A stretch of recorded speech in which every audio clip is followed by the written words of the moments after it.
All right. Recording started. So I'm going to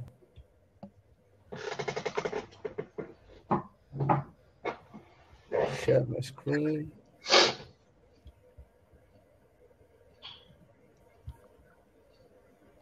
I can see the participants. I can see the chat window. But Naresh and Yogesh, if you can confirm that you're able to see the screen, it'll be.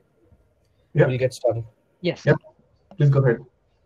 And it's okay, right? The size and the font size and everything. It's readable, correct? Yeah. For me, and we can also ask the audience. Can you any one of you, right? Can you confirm if we are able to see the screen with respect to Zoom and everything? Anyone? Okay. Thanks. Yes, it seems good. Ram, we can go ahead. All right, guys. Well, thanks everyone for joining today for this meetup on Salesforce integration patterns and best practices. It's going to be presented by myself, Ram Ananthan. I'm a senior customer success strategy architect at MuleSoft, and my colleague Yogesh. He's a senior solutions manager from MuleSoft as well. And we have Naresh, one of the organizers, helping with the meetup as well. Just a bit about the meetup, Columbus meetup. We are 4 people running this show so far. So it's Naresh, who is the main person. He is from Cognizant. We have Yogesh and myself from MuleSoft, and we have one more person who could not join today. He's Ralph. He's from Colibra. So if you guys want to present in any of the meetups, the coming meetups, we have one planned for every month.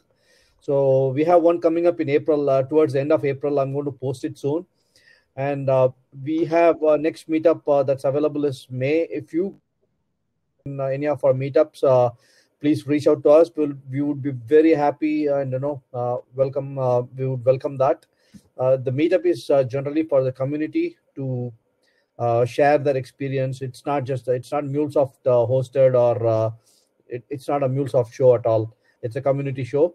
We want to make sure we were all customers before joining MuleSoft, so we have some experience as a customer. So we wanted to share that with other customers, the success stories and challenges, etc. So it's a good forum, and I appreciate you guys joining from all over. Even though the time is not ideal, like for some it's very late in the night, for some it's too early in the morning. But I really appreciate you guys joining. As I mentioned, please reach out to us if you are interested in presenting in any of the meetups. And use the chat window to the Q&A section to ask any questions. We'll try to answer. Otherwise, we will collect the questions and get back to you. Definitely, we will take your contact and reach out to you with the response. So we'll start with MuleSoft connectivity. Let me start with the agenda. We're going to talk about the connectivity overview in general, what connectivity options we have for Salesforce clouds, various clouds of Salesforce platform. And we're going to see the connectors and Salesforce APIs, right? When do you use APIs versus connectors?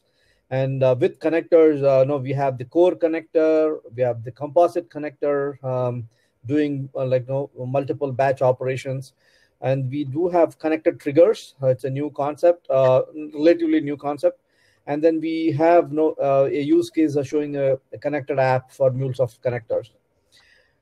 Switching gears, we will talk about the best practices in integration, like what pattern to use, like when do you actually move the data into Salesforce versus virtualizing the data from outside.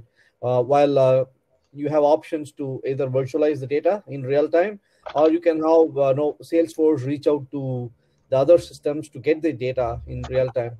So you have multiple options there. So it's a common scenario for a lot of Salesforce customers when actually they should move the data into Salesforce, and what a Salesforce should be used for.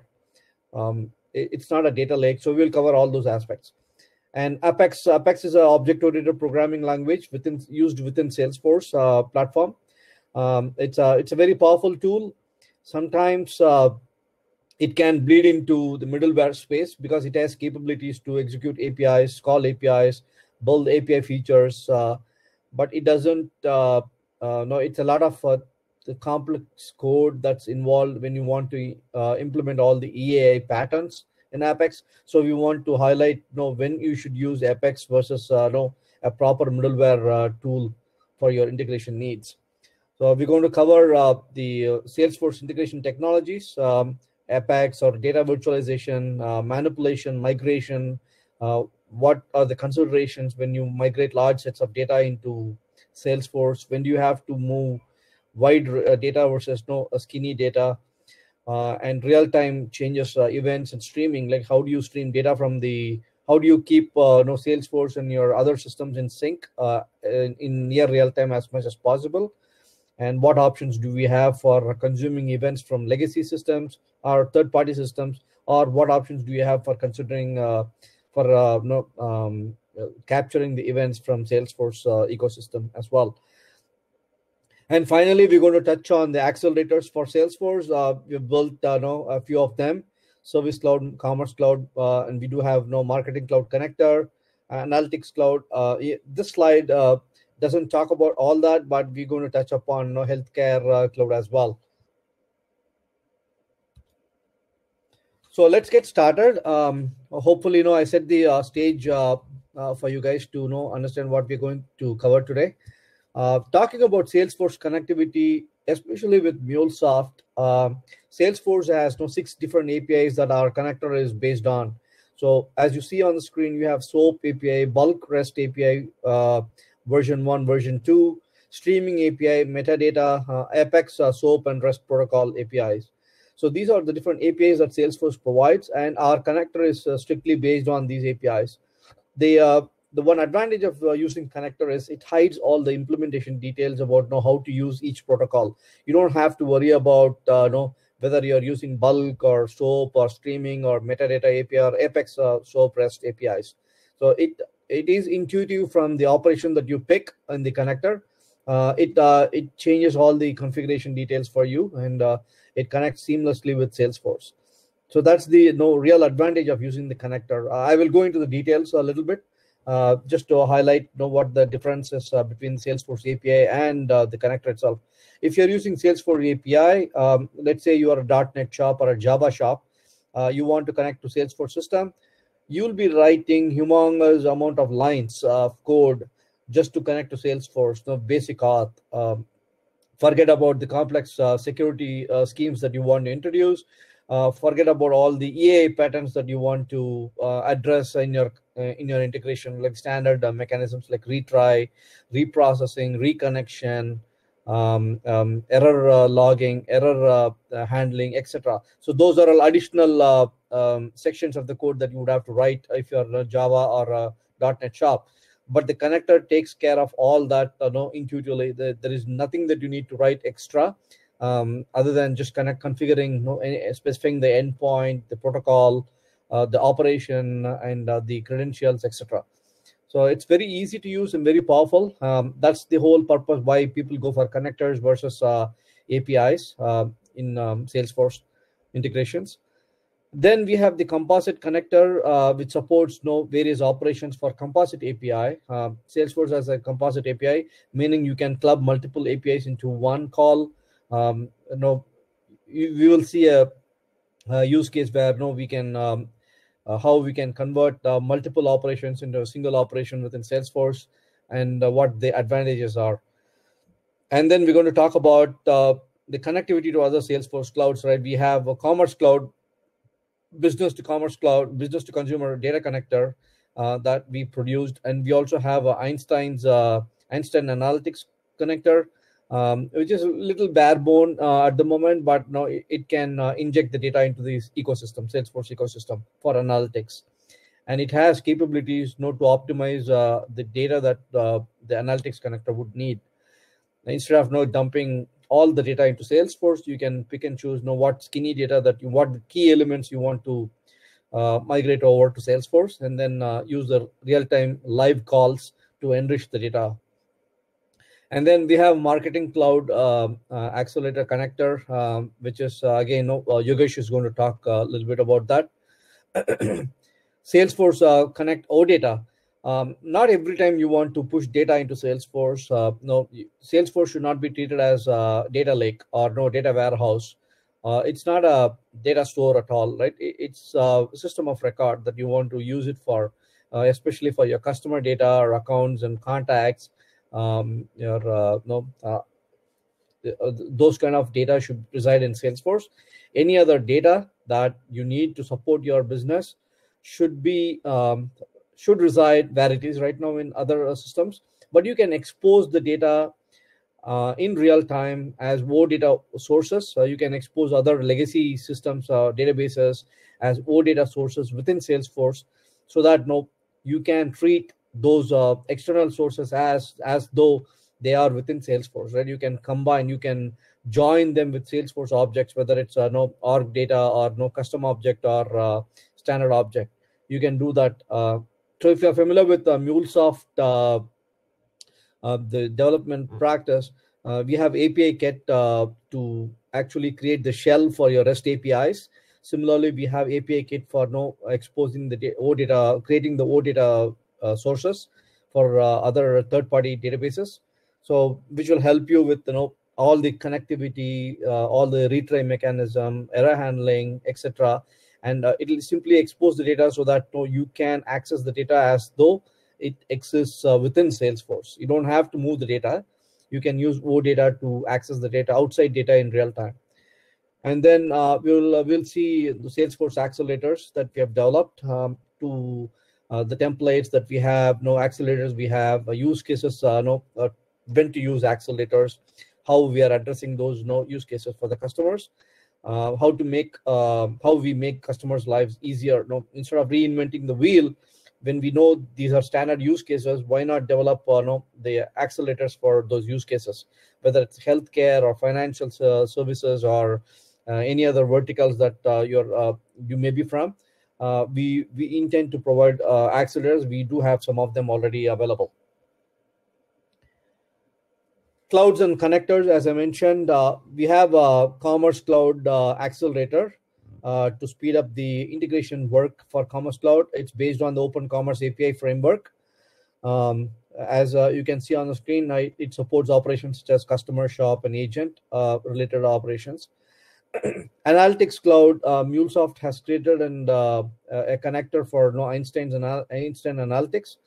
It interacts with SFDC Analytics Cloud external data API behind the scene, and it's used to create the data set, upload data into as I mentioned, it's a very skinny connector, which has very limited functionality. It's good enough to load the data for analytics into Salesforce. And Marketing Cloud, we do have a supported connector that we created,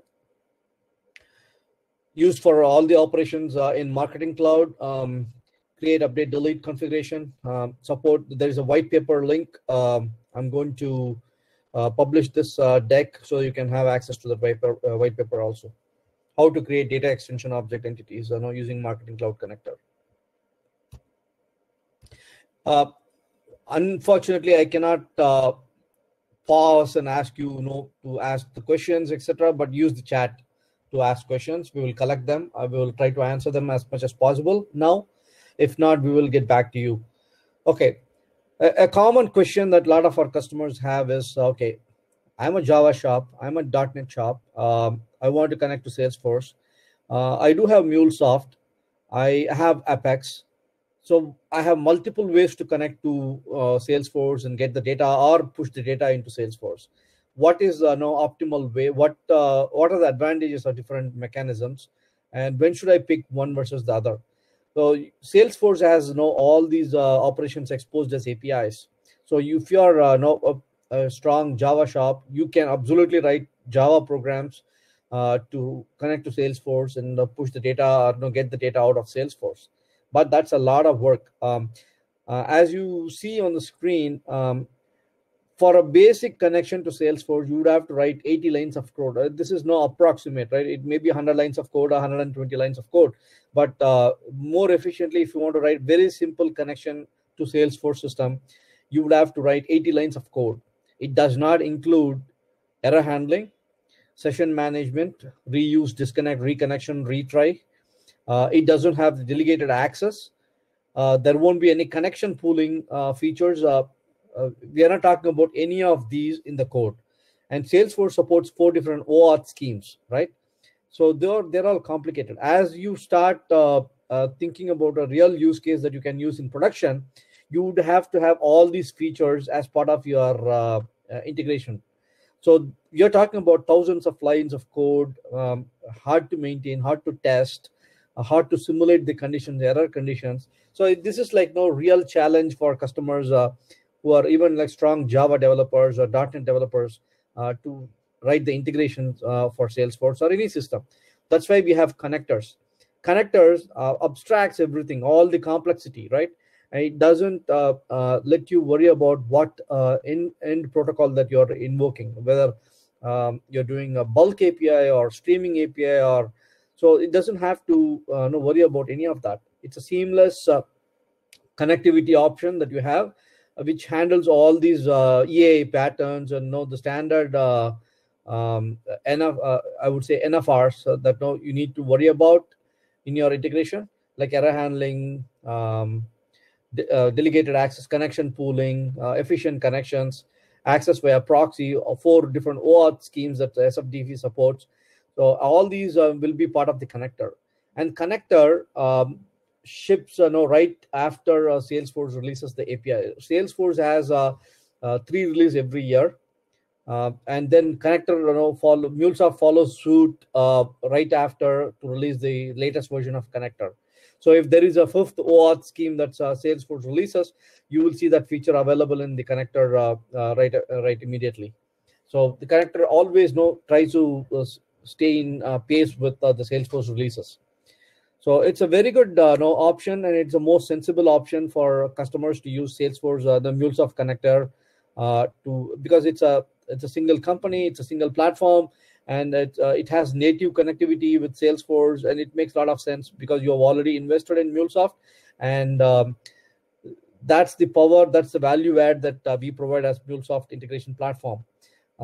We want to encourage customers to start using connectors instead of writing custom code for Salesforce integrations. As I mentioned, protocol abstraction is another key thing. You don't have to worry about whether you're invoking SOAP API or REST API or streaming API or bulk API, whatever it may be, it doesn't matter. The connector handles all that abstraction for you. Other reasons why you will have to use the connector instead of the custom code, data validation, right? When you connect to Salesforce, for example, you need to validate all the data elements before pushing the data to Salesforce. You have to write code for that. If you're talking about Java or .NET, you will be writing like 150, 200 lines of code for validating each and every field in the object model. If the object model is big enough, then you would imagine the number of lines of code that you would write. And it's hard to write. It is error prone. It's very complex to maintain also. If the object model changes, you have to touch your code, do the regression testing and all that nice things that you would do as part of your release cycle. So instead of that, our connector hides all the implementation details. It provides data validation features out of the box. As soon as you connect to Salesforce, it has data sense capability to pull the data model, object model to within the studio, right? For as you see on the screen, you can see what the Salesforce object model is even before you do the mapping. So it does a validation. It helps you with mapping, and it can call Apex. It can publish and consume events within Salesforce. It can also poll a particular object for changes within Salesforce on a particular interval.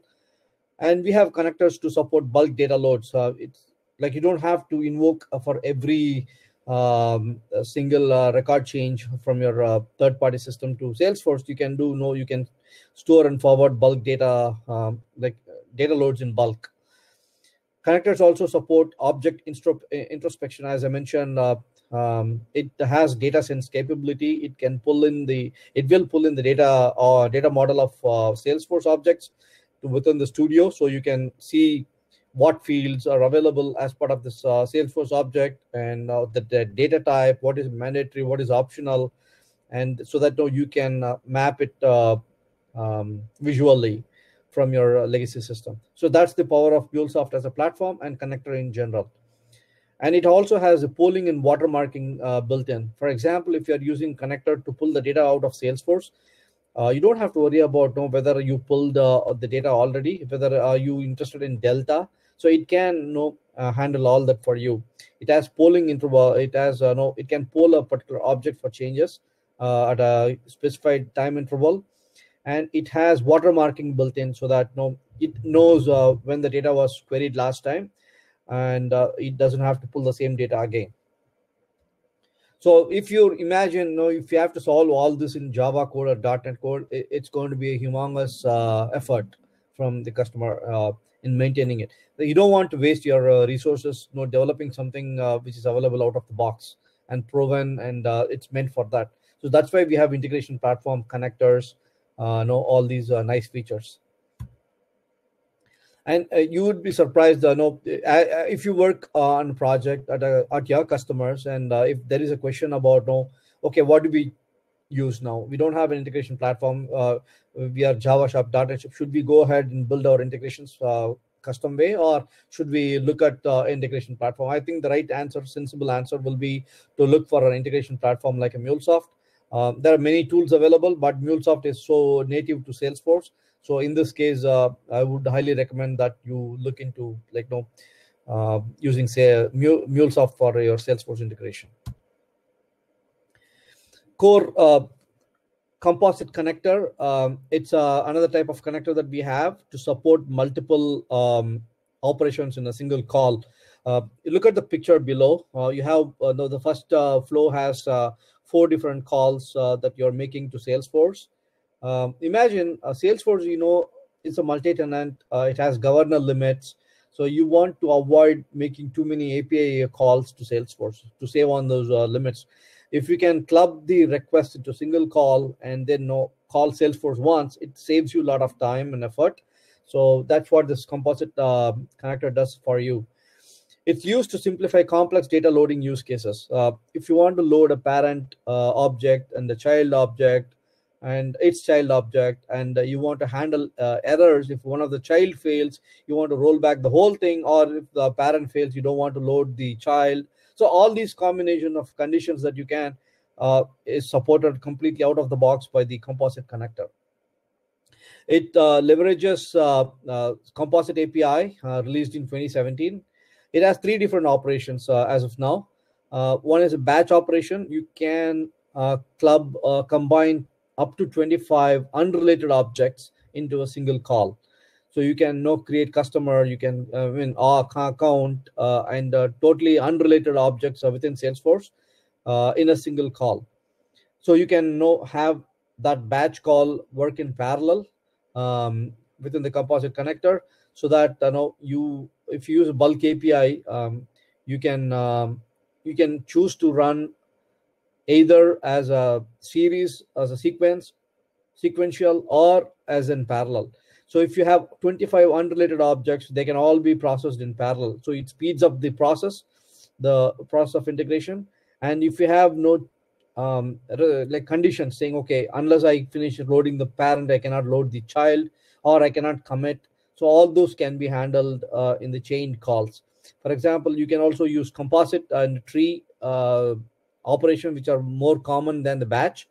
You can make chained calls, for example, account, contact, and other child data that you want to populate within Salesforce. So suppose you want to create an account, you want to create a child account and a child contact for that, and query all the data back from Salesforce. You would use a composite API for that, composite connector for that.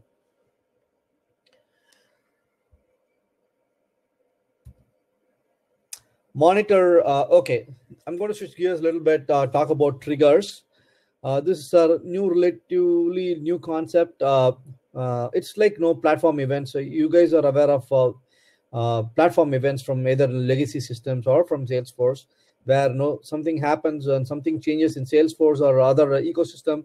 There will be events emitting out of the system. You can consume that event and identify what has changed. You can query back the system for to enrich the data. So triggers are passive way of collecting that information at the object level. So if you want to know, if you're not interested in the platform events, if you want to know, okay, I'm going to look for a change in particular object within Salesforce, so you would use connector trigger for that. You would specify whether you are interested in created or updated or deleted operation on that particular object, and you can specify the time interval. I'm going to poll this object every every minute 5 times or 2 times every minute, which is I think Salesforce recommends you to poll once or twice per minute, if I remember correctly. So that's the best practice, but I've seen customers polling very frequently also, but it's going to pull down the org if you cross the governor limits. Be aware of that. And yeah, it's used as a simplified method for monitoring for object changes. You can poll for record changes. It can update the watermark automatically. It won't pull the same thing again and again. It uses a SOQL Salesforce object query language behind the scene. It doesn't require any changes to source system. Okay, that's the beauty of it. The only drawback is it cannot filter the object. It will send the entire object. So that's if your use case is simple enough, not complicated. If you're okay with the entire object and you're interested in a single object change, this is a perfect use case for connector triggers. New feature for Mule 4. Service Cloud Connector. We do have this as part of Mule 4, but I think more connectors are in. Yogesh will talk about the connectors for other clouds, but I'm going to. These are the available connectors that we have for now. Okay, let's look at some of the best practices in integration with Salesforce. As I mentioned, Apex is a very powerful object-oriented language available for you to develop apps within Salesforce. You can build APIs, you can call other APIs, you can invoke third-party systems. You can exchange data with the other orgs within Salesforce. So it can do multiple things. Some of these operations can bleed into what the middleware does. But as even though it's not intended to do that, it can do certain things that the middleware does, like connecting to other systems or invoking the APIs and all. But it doesn't have the full solution for invoking the API, retrying it, recovery, error handling, reprocessing, all that, right? It doesn't have any of those features. You have to write code for that, and it can really become ugly Apex code if you want to do everything in Apex. So that's where the middleware, you have to draw a line between, okay, when do I use Apex? When do I use middleware? So you have to draw a line there. So it's suited for intra SFDC actions. It's very important that you understand this. Apex code is good for anything that you do within Salesforce. For example, changing or sharing the rules, doing a CRUD objects operations based on org data changes. You want to query or delete object when org data changes. Within everything that happens within Salesforce, you can do that between the orgs. And then you can generate platform events or API invocation within Salesforce. Like that's a standard use case for using Apex within Salesforce. You don't want to use it for integration, for sure. It's increasingly complex to manage the EAI patterns such as error retry mechanisms, dependencies, governor limits, concurrency limits as the org scales. It can bring down the Salesforce org when it tries to do too many things. So you need to definitely be aware of that when you decide between using Apex or extending Apex to do the work, or using MuleSoft or any other integration tool to do the work. If you're already using Apex, okay, for these situations I'm going to list, then you should really think about switching that to a platform integration platform design. For example, if you're using Apex for data translation between Salesforce and other systems, that's not the use case that Apex is intended for. You should change that to use integration platform like MuleSoft. If you are using Apex for routing or enrichment between different third-party systems, it's not the use case for Apex. Similarly, if you're using it for complex orchestration of services across multiple systems, even though it can do, it's really hard to do, and it's not the intention with when Apex was developed. So don't use Apex for these. If you're using it for message queuing between applications or file generation or file processing, Apex is not the right choice. It's a wrong choice. If you're already using it, consider switching to a proper integration tool. So bottom line, you want to use Salesforce as a systems of engagement. You don't want to use Salesforce to load data from other systems and keep all the data within Salesforce. You want to use it as a system of engagement, meaning that it has enough data and it can connect to different systems in real time using the middleware patterns and recommendations like persistence, retry, error handling, transaction management, transformation. So that's where MuleSoft comes into picture. Okay, so you are using Salesforce as a system of engagement, which has connectivity to various clouds, and you have an integration tool to take care of your integration needs, or whether to connect with other cloud systems like ERP systems or Oracle backend or financial systems, fulfillment, HR system, whatever it may be, Workday, Oracle, etc. You can connect using MuleSoft. That's how you fit your you design your architecture. Okay, you don't want to load all the finance data, all the ERP data to within Salesforce. So you don't want to treat Salesforce as a dumping zone for your data. So coming into that topic, when do you actually move data into Salesforce? Okay, you may have some business drivers to move data into Salesforce, but consider that the data, whether the data needs to be encrypted or compressed or masked, should be enriched before loading into Salesforce. There are a lot of business drivers, regulatory drivers that that you need to consider. Whether you want to load data into Salesforce or whether you want to access the data from outside Salesforce in real time. So that's something that you need to determine. What is your business driver for that, right? Consider that. And also consider large data volumes. If you're talking about loading large sets of data into Salesforce, it can affect the performance and cost, right? Obviously, there is a direct correlation between cost and performance when you're talking about large data sets within the Salesforce. So that's why you need to carefully design the object model within Salesforce to hold the skinny data instead of wide objects. You hold the skinny data for just holding the key elements, and then in real time you can use APIs, connectors, OData, etc. to enrich the data in real time from the other systems. You want to use Salesforce best practices for large data volumes. There is a white paper. I have provided the link there, so you can definitely take a look at that and to see what it offers. Use cases for Salesforce's system of engagement. Obviously, again and again, I would stress on that. It's a system of engagement. It should not be treated as a data lake.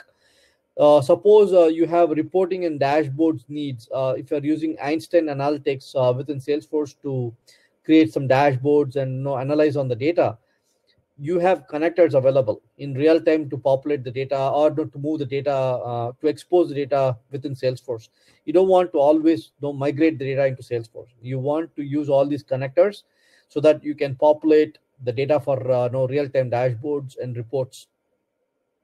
It can integrate with live data. So that's what the connector does. So it can give you access to live data, right? If the third-party system changes, you will see that reflecting in your Salesforce org in the Einstein Analytic reports using the connector. Augmenting live and org data. So you don't want to definitely migrate the entire data set. You want to, again, migrate only the keys so that you can access the third-party system using the key in real time and enrich the data in real time. Salesforce Connect OData will allow external data to appear as a custom object within Salesforce. So you don't need to. There is no need for you to move the data. So these are the considerations you should definitely consider when you're planning to set up your Salesforce data model and thinking about what data should I actually hold within Salesforce, what integration should I build, what batch integration should I build so that I can move the data into Salesforce. You should consider the Salesforce governor limits, your cost, performance, capacity planning, and archival strategy, right? When you're dealing with large set of data, these are important considerations. Best practices for interacting with Salesforce APIs. Let's assume that you are loading data into Salesforce for a business reason. You should consider prioritizing the object level, the field level delta, right? You don't want to do complete put. You want to use a patch operation instead at the field level or the record level. So consider that those operations will be very efficient if you're using Salesforce APIs. Insert, create, update will process faster than upsert. Upsert has multiple operations behind the scene, so that's an expensive operation. If you're using upsert, if you can change that with insert, create, and update, which will make it faster for you. And if you're loading tens of thousands of data, consider using bulk API. That's the right choice for, instead of using single API call for every record, use bulk API. What it means is you need to clean data and so that you have error-free data. When you're dealing with large set of data, if you have errors in the processing, it can boil down to, it can reduce the scope to record level processing. So you're defeating the purpose, right? You're using a batch operation, but if the processing is done at record level, what is the advantage, right? You don't want to, so you want to make sure that you have clean data before you do a pre-processing, clean the data, and then use the bulk API. Salesforce does all these computations in real time. So you want to avoid computations on the fly when you're loading data. So you want to have the static data that is simply move data into Salesforce, and then worry about modifying modify the data up ahead of time, and then move the data to Salesforce. You don't want to do, while loading the data, you don't want to do computations or other triggers, workflow rules, etc. They can slow down and bring down the arc. These are some of the best practices that we have learned as Salesforce customers. These are recommended best practices for loading large set of data. I touched upon this, the third point, structure jobs to support parallel processing. If you're using bulk API, you have an option to run it in sequential mode or parallel mode. If the bulk operation is used in general for clubbing multiple operations into a single call, right? So you want to definitely consider, if you're loading parent and child, if two different parallel batches are processing the child records, let's assume that both the child belong to same parent. So both these parallel batches are going to hold the lock on the parent, which is going to cause a deadlock. So when you structure your batch jobs, make sure that none of these batches will create a deadlock situation kind of thing. Okay, you need to support parallel processing, so you need to structure your job such that there won't be any deadlocks or no contention, etc. When you leverage incremental data loads, so you can leverage incremental data loads for your integration. For example, make use of the events, near real-time synchronization of deltas instead of loading the entire data set. So instead of pulling the data using APIs, Salesforce APIs, you can consider using the events instead to get notified of the change. So that reduces the number of calls that you can make to Salesforce.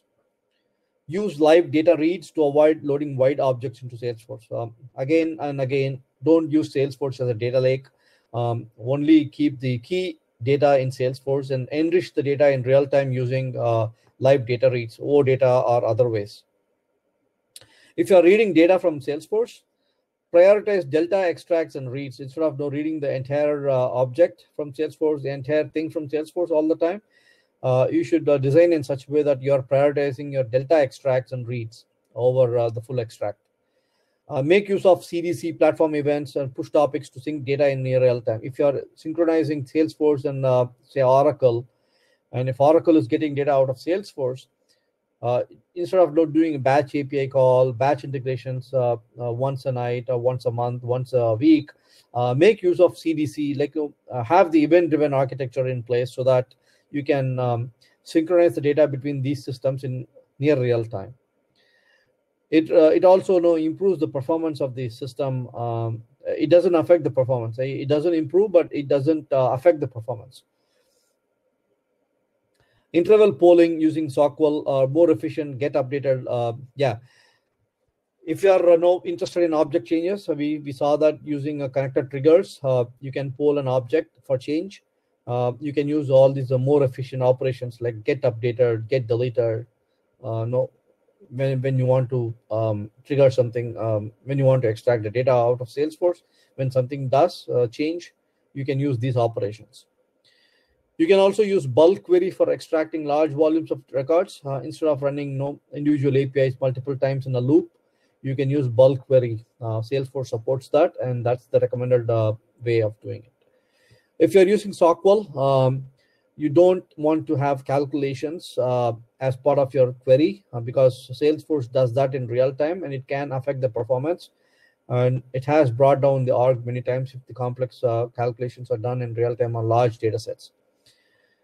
And you can minimize the checking for null values in where classes. This is one of the best practices that I picked up. It can affect the performance. You'd be surprised to see this. So if you have a way to design your queries in such a way that you're not checking for null values, it can have a better performance. So a quick view into what MuleSoft is. So now we have seen various ways that you can integrate with Salesforce. You have Apex, you have APIs, you have connectors, composite connectors, batch connectors, you have platform events, you have OData services. So MuleSoft as an integration platform supports all these patterns, okay? And what you see on the screen is what MuleSoft does, right? It supports, it helps you build APIs and management of APIs. It was traditionally an ESB tool. It supports creating and deploying microservices for you. It has B2B EDI capability. It supports data migration between systems, whether it's Salesforce or other systems. You can create web services. You can consume web services. SaaS integration with other cloud providers. Other cloud applications. It's easy because we have accelerators, we have connectors, and so on. IoT, same thing. We have capabilities to support IoT operations. It has PubSub. It supports PubSub pattern, aggregation pattern, broadcast pattern, and bidirectional sync. So all these are supported. All the patterns that you would see on the book, that enterprise integration patterns, are supported in MuleSoft in a single platform. That's the beauty of a platform like MuleSoft. So I would strongly recommend you to use MuleSoft for your Salesforce integration because any pattern that you name, it's out of the box. It can be supported. It can be implemented very easily. It hides a lot of complexity for you. So you don't want to waste time in doing a custom solution for your integrations. As you extend MuleSoft for Salesforce integration, this is how it looks like. It's an overloaded picture, but what key thing that you should take away from this slide is you have Salesforce emitting events. At the bottom, Salesforce can generate events, and MuleSoft can consume those events and synchronize data between other systems. And MuleSoft can expose the legacy data as OData sources within Salesforce using the OData connector.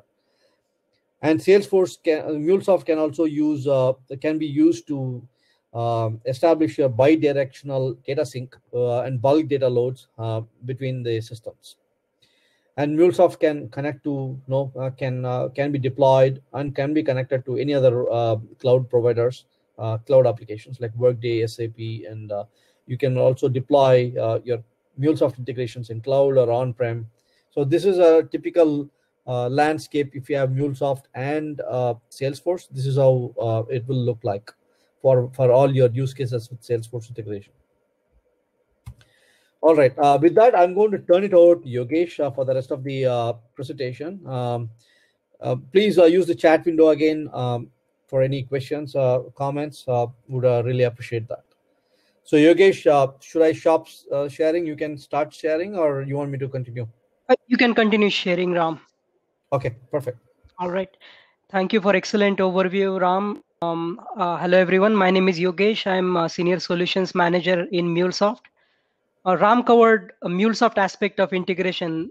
Let's do a deep dive into different integration technologies that Salesforce offers and how you can combine power of Salesforce and MuleSoft to provide a joint solution. Okay. So from Salesforce perspective, Salesforce core platform provides variety of capabilities for integrating with Salesforce org, whether it's Apex callouts, Lightning Connect, Salesforce to Salesforce integration between different orgs, capabilities like Canvas, workflow outbound messages, or streaming APIs. These different mechanisms are designed to cater for variety of scenarios, whether it is intra Salesforce or to provide integration capabilities in implementation of without or with an integration layer. If you jump to the next slide, the focus of our today's discussion is to primarily look at the integration capabilities that are highlighted here. So from user interface layer perspective, we will briefly look at Lightning components capability. From process perspective, we will look at Apex callouts and Apex REST and web services.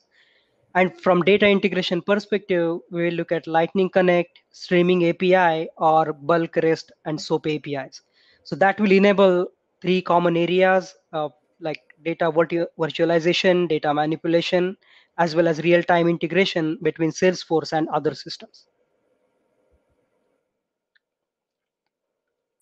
So as Ram iterated a couple of times in his presentation, the goal is not to dump all the data in Salesforce. So Salesforce can be a system of record if you are using it as a CRM to store your sales leads, contacts, or account information.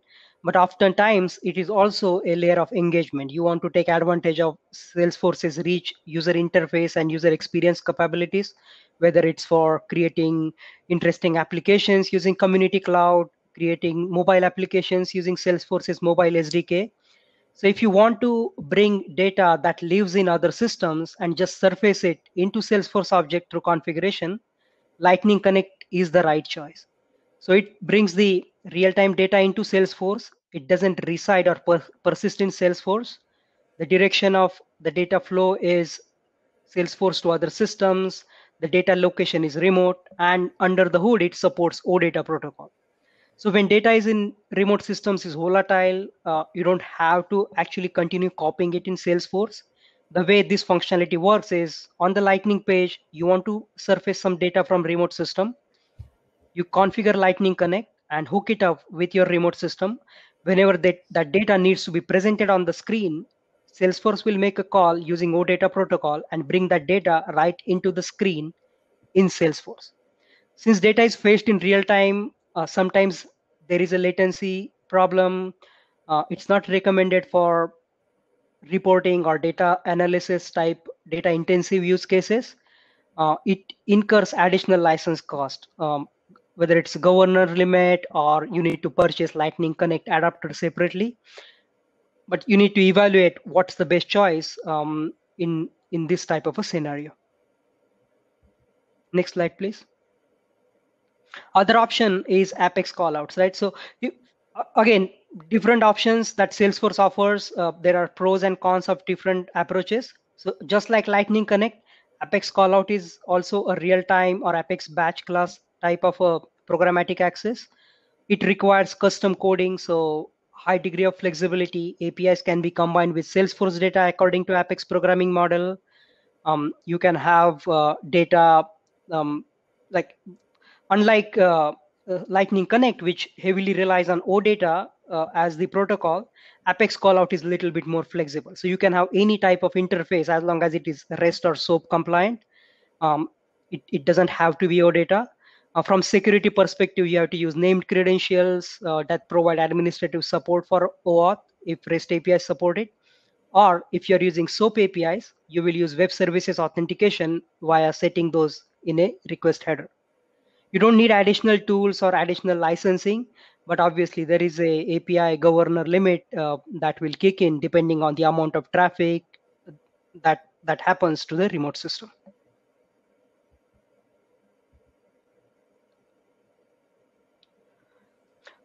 Ram covered a lot of this in his presentation, but just to recap, the third option is using bulk, REST, or SOAP APIs to get programmatic access to manipulate Salesforce data. So unlike Lightning Connect or Apex calls that are originated from Salesforce, the bulk, REST, or SOAP APIs are originated from other systems like MuleSoft or any other middleware of your choice, right?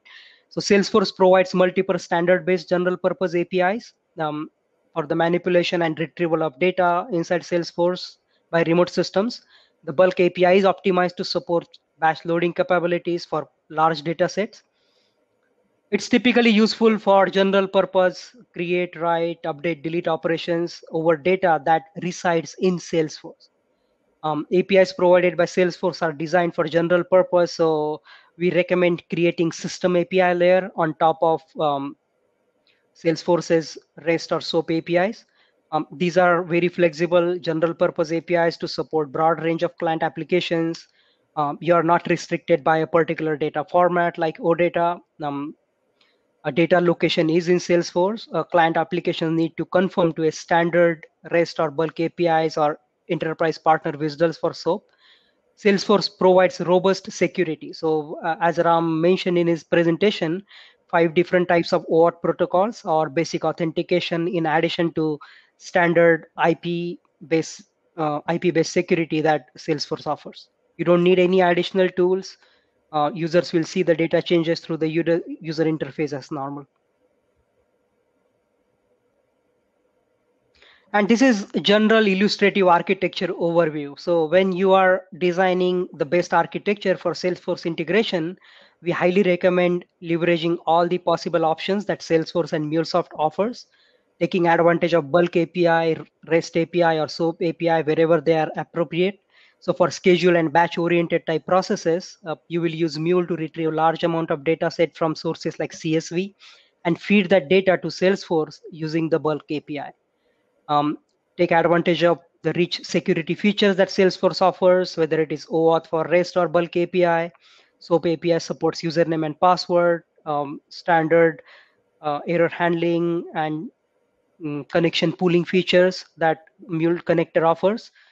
Mule applications already supports OAuth and encrypted configuration parameters in property files to save the credentials, and in general govern the access to Salesforce. So take advantage of API-led connectivity approach to build the system APIs. Having system APIs in place ensures that all the access to Salesforce data is secured, managed, and monitored in a consistent manner.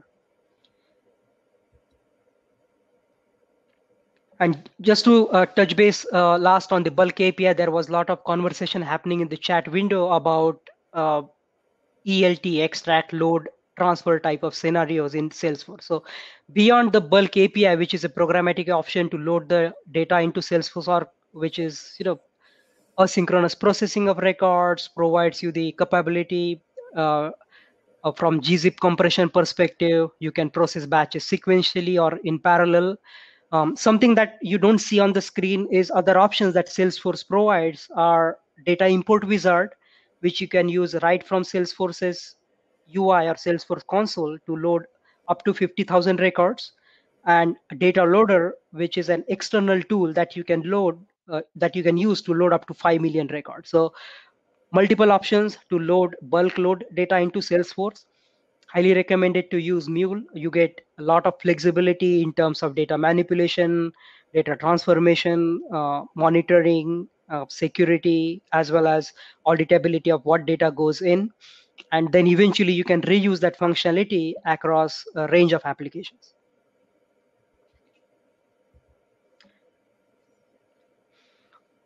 Salesforce also provides rich event-driven architecture support. So we looked at programmatic options where Salesforce initiates the calls. Salesforce knows which API endpoints to call when using Apex calls or when configuring Lightning Connect using OData protocol under the hood. But what about a publish subscribe type scenario? Salesforce doesn't care who is the recipient of this information, right? There might be 1, 3, or 10 different recipients of the information. Whenever there is a change to lead or there is a change to account or contact information, Salesforce just wants to advertise that information to the interested parties. So event-driven architecture is the right pattern to take. There is event producer. In this case, Salesforce is the event producer, and it publishes the events. There are different types of events, which we will look into the detail on the next slide. And Mule or other applications will be your event consumers. So whenever that event is published, like there is an account change or there is a lead that gets converted to a contact and account, an event will be published on event bus. You don't have to continue polling Salesforce, but Salesforce is telling you proactively that something has happened. You listen to that event and process it as per your business requirement. So if you jump to the next slide, Salesforce event streaming offers a rich set of event-driven architecture options. So there is a push topic event option, change data capture event, platform event, as well as generic event, which all of these options provide you different level of flexibility, and each flexibility comes with different type of complexity, right? So if you go with out of the box point and click type of configuration with change data capture event, you probably won't be able to define custom schema. You won't be able to include user defined payloads, but it's very easy to configure. Just couple of clicks and you can configure change data capture event. So whenever there is a change happening in your standard or custom object, Salesforce will automatically publish that event to the channel or topic that is configured. Whereas if you are looking for more flexibility in terms of what should be included in the payload, your specific user defined payloads, you want to filter particular type of subscription, maybe version event schema or field level security, there are other options available from the event streaming perspective. One important thing to notice that since Salesforce, from the event driven architecture perspective, Salesforce is not aware of who are really listening to those events, right? So different type of events have different event retention period. So think of MuleSoft deployment. You're deploying your application in Cloud Hub. It might go through redeployment process, its own life cycle. Application might crash. There are issues with availability zone in AWS. Application gets brought up in other availability zone. So look at event retention period. For how long you can afford to have your application down, and then pick the right event streaming choice from Salesforce, whether your application or DR strategy can wait for 3 days for that application to come up, or you are looking for not more than 24 hours. So depending on that, you can evaluate what is the right choice to design your event-driven architecture as far as event streaming is concerned. So now we looked at technical approaches from MuleSoft and Salesforce perspective from integration, right? So there are different options from Mule connectors as well as different options from Salesforce. But as we were talking to various customers started asking that, hey, now MuleSoft and Salesforce is one company. What strategic advantage that MuleSoft and Salesforce can bring to the table? So we created a joint solution together with Salesforce called MuleSoft Accelerators, which are built for different type of Salesforce clouds. And accelerators, they are not services, right? So accelerators are group of assets, whether API specifications and implementation templates, reference architecture to solve a particular problem in your industry, as well as ancillary components, whether it is Lightning Web component, API policies, error handling, or notification framework. And we created accelerators pertaining to different Salesforce clouds. So there is MuleSoft Accelerator for Commerce Cloud, for Service Cloud, Mule Accelerator for Healthcare or Health Cloud, as well as Work.com. And we recently released Accelerator for SAP that provides these components with prescriptive reference architecture, pre-built API specifications, and integration templates to have your use cases made faster for digital transformation. So if you jump to the next slide, we will do a little bit of a deep dive into each of these accelerator. So let's look at MuleSoft Accelerator for Commerce Cloud and Service Cloud. As I mentioned, accelerators contain API specification, integration templates, Lightning Web components, or common services. The specific use cases it tackles, if you jump to the next slide, Ram, for Service Cloud is integration between Service Cloud and common systems like Jira, OMS, or ServiceNow. So Service Cloud is customer service platform. You have your tickets created in Jira or ServiceNow, and oftentimes there is a need to bring that data into Service Cloud. So MuleSoft Accelerator for Service Cloud provides you pre-built API specification and templates to get that data into Service Cloud by downloading this accelerator and deploying it into your runtime. Similarly, for B2B Commerce Cloud, the use case it addresses are product, inventory, order, or customer data synchronization with B2C Commerce Cloud. Next slide, please. Yeah, we just covered this, and this is a reference architecture for MuleSoft Accelerator for Salesforce Service Cloud. So as you can see on the screen, all the assets that are built in our accelerators are according to API-led connectivity principle. So you will find system APIs for ServiceNow, Jira, as well as OMS, which can expose the incident, issue, case update, or order history information. The process API demonstrates how the orchestration of these APIs, orchestration of system API should look like. So when you have case process API or customer order history process API, how it should be built according to MuleSoft recommended best practices. So not only API design, but technical best practices in terms of reconnection strategy or logging and error handling strategy. How do you configure your secure and non-secure properties in external configurations, as well as externalizing your data view mapping or in general organization of project. Hey, how should I organize my flows? How many flow XML files should I have? What's the right choice? Should I use flow or subflow? All the best practices you will find embedded in all the assets that are provided as part of Accelerator. From Commerce Cloud perspective, you can actually jump to the next slide, which shows the API-led diagram for Commerce Cloud.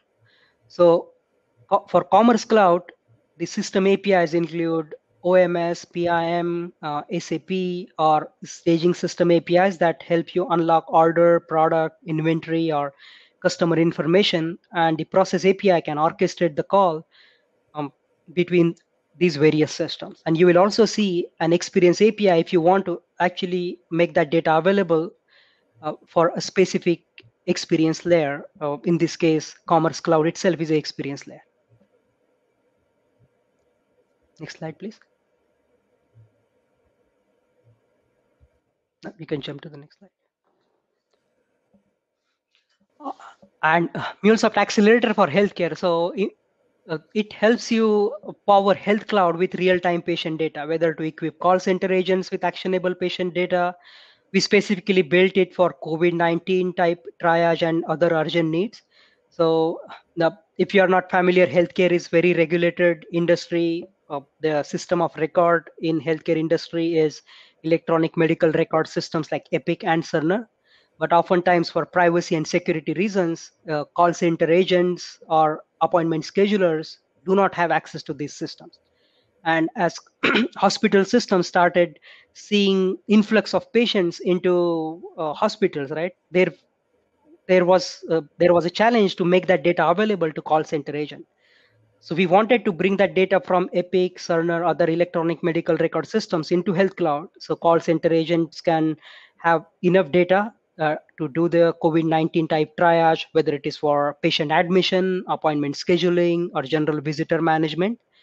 And to make sure that hospitals can handle the patient load, visitors load, or general facility management, whether it is your ventilator management, looking at the inventory of beds and other equipments required to service the patients effectively by powering Health Cloud with real-time patient and related data. We also provided reusable HL7v2 and FHIR APIs to accelerate development of new clinical applications and adhering new interoperability rules that Center for Medicare and Medicaid Services is enforcing for all the payers and providers in the healthcare industry. So full set of FHIR R4 specifications. There are 145 API specifications that we published as part of MuleSoft Accelerator for healthcare to accelerate smart on FHIR digital health journeys. So while talking to some of our customers who took advantage of Accelerator for healthcare, they reported that they implemented patient 360 type use cases 2 times faster. So what could have taken them 6 weeks, they were able to implement it just in 3 weeks, because most of the hard work was already done. API specs were already available in Exchange, implementation templates were ready. They only had to customize as per their needs, reconfigure with the specific backend endpoints, and get started and running in just a matter of weeks. So this is the functional view of Accelerator for healthcare solution. You can achieve patient 360 use case using HL7 V2 and Fire R4 API. So if you're not familiar with these standards, these are industry standards of healthcare industry, just like EDI, X12 standards are common in manufacturing or supply chain industry. Now, move on to the next slide. This is API-led architecture or illustrative view of how patient access and provider directory APIs would look like when you use MuleSoft Accelerator for healthcare. So different type of data, whether it is patient access API to make the clinical pharmacy or claim information available for patients, provider directory API, so patients can actually search for providers or practitioners or doctors who who can serve their needs, right? So right now it's often a challenge that, hey, I'm trying to look for a particular provider who is in my insurance plan. You go to Cigna's website or UHC's website, but the big plan that CMS or US government has in its mind to enable this API ecosystem. So members or patients should not be forced to go to your website, but rather make that information available in the form of APIs. So third-party application developers can build interesting applications, interesting experiences. So I should be able to download an application of my choice from Apple App Store or Google Play Store to search for a specific provider that is included in my health plan. Or I should be able to search for a particular medicine that is part of the formulary that is supported by health plan. Or I want to know what claims were submitted, how they were adjudicated, what was my out-of-pocket expense, and how much I had to pay on top of co-insurance and copay, right? So a lot of interesting things happening, and we are providing support to enable these use cases using this accelerator for healthcare. All of MuleSoft accelerators are included as part of subscription. They live in any point exchange. If you go to the next slide, Ram. As you can see, the journey of MuleSoft Accelerator, we started with Commerce Cloud early last year, and over the last 6 months, Accelerator for Commerce Cloud, for Service Cloud, Work.com, Health Cloud, as well as SAP is available in Exchange. If you go to Exchange and just search for Accelerator, you will find all these accelerators over there. I highly recommend go and download the templates, look at how the use cases are built. If you have any feedback in terms of improvements you would like to see in the accelerators, feel free to reach out to me or Ram or even Naresh. There is also email address available in Exchange where you can send an email about the accelerator. You can also submit your ideas to Ideas Portal, MuleSoft Ideas Portal, about different ideas like, hey, I want to see different type of integration included in the accelerator. We will be happy to consider that in our roadmap. Awesome. With that, yeah, thank Awesome. you. We can open for questions that are not answered so far. Yeah, we do have, before we go into quiz, let's look at the Q&A. I'm sharing my screen where I can't see the Q&A, but if you guys can see. Yeah, I think we answered a couple of them, like Yogesh and myself. But if you have any questions on these, you can put them in the questions tab or in the general section, whatever is flexible for you. Okay, I see that Mikhail was not able to hear the presenter. So I'm sorry about that. I don't know what went wrong. Are other attendees able to hear us? Was it only issue with Mikhail? I think I confirmed in between. I think others were able to hear. Yeah, and we have a recording available for everyone. You can always go back to the recording and hear the audio. Cool. Okay. Keep sending the questions. In the meantime, let me hand it over to Naresh for the quiz portion of it. So we have, as part of the meetup, we have a quiz at the end usually. We have set up 5 questions that anybody who answers them all correct in the quickest time will receive the voucher for some certification of your choice. So, and training credits for that, I believe. So yeah, Naresh, you can share your screen and start the quiz. Yeah. Thanks, Ram and Yogesh. And Naresh, please clarify the process. Where should they answer? Is it in the chat window or in the Menti screen itself? Hold on one second. Let me share the URL and the code for them to. Yeah. So if you guys can go into this URL, menti.com, and enter this code 60662142, we'll get started with the quiz. Yeah, you can use mobile or laptop, any medium, tab, anywhere it should work. Yeah, let's wait for a few minutes. Everyone has an opportunity to log in. Yeah. Yeah.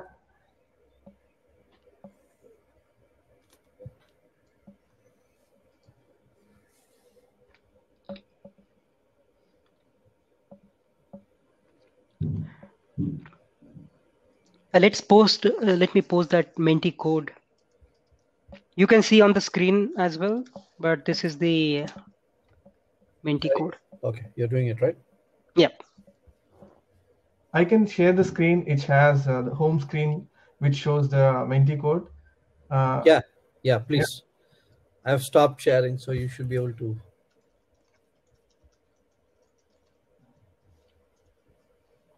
So hope you guys see my screen. I see 5. How many people here? Around 10. I see we have 20 attendees. So please go and 15. Few more to go.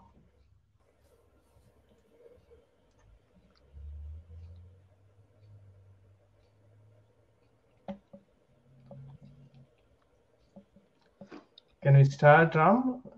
Or yeah, I think we can get started. Yeah. Okay. Cool. So you see, you have to answer fast. Look at your mobile or phone. You have 20 seconds to answer.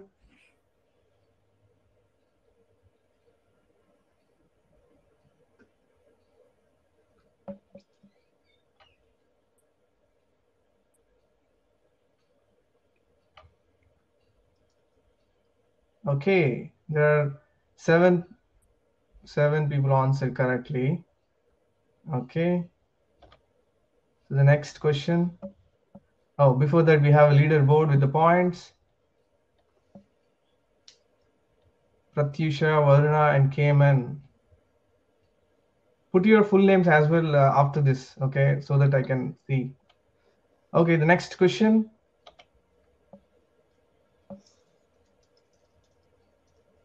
There are 15 seconds. What is Apex?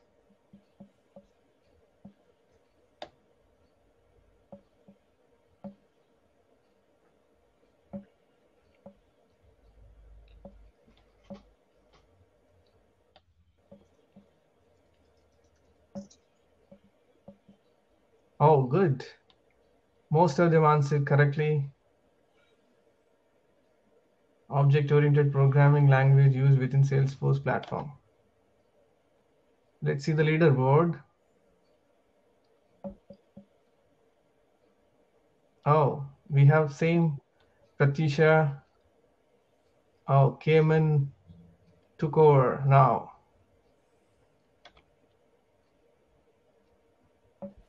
Question 3, you have 15 seconds to load the question.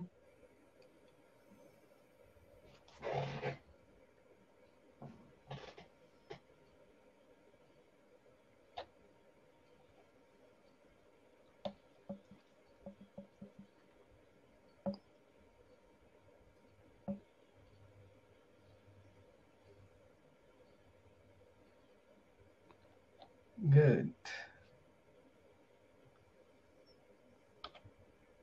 Next leaderboard.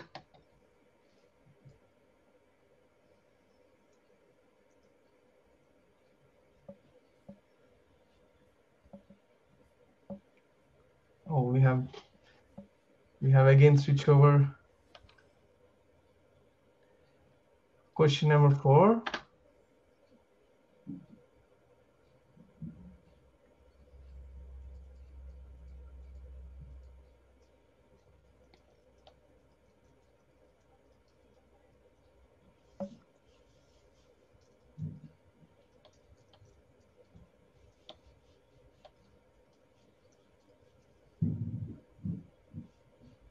Wow, almost all answered correctly. Good job, guys.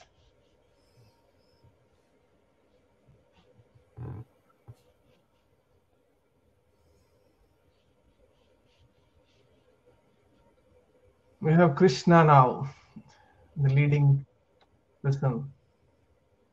Last question. 15 seconds to load.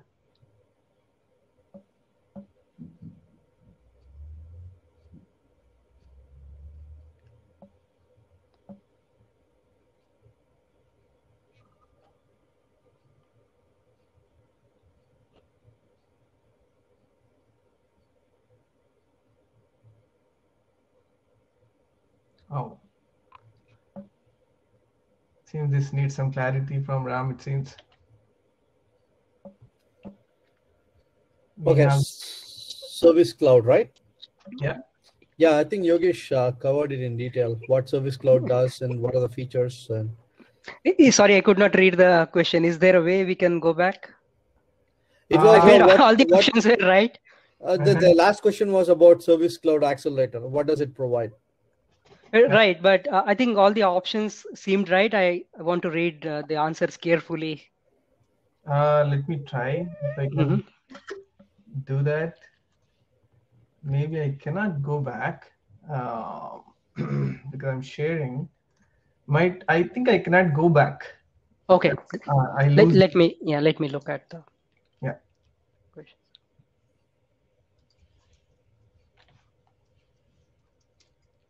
Okay, we have Varuna winner. Congratulations. I need your full name, right? The second person is Krishna. Third person is KMN, right? So we need these 3 guys. Contact information, right? Email address. Email address and full name, so that we can send the vouchers for you. You can opt for which certification or training that you want, right? So just ping us in the chat.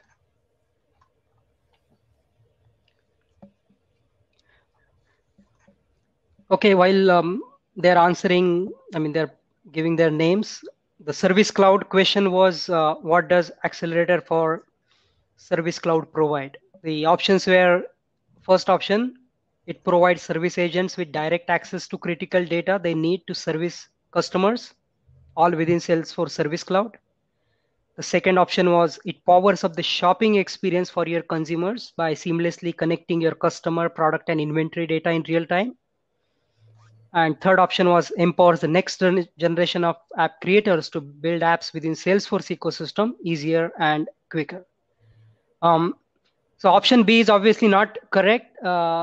It's Service Cloud, not Commerce Cloud. So it is not to enable the shopping experience for consumers to get the product and inventory data there. Option C might be right, that, hey, now I have enough data in Service Cloud, so next generation app creators can build apps in Salesforce ecosystem quicker.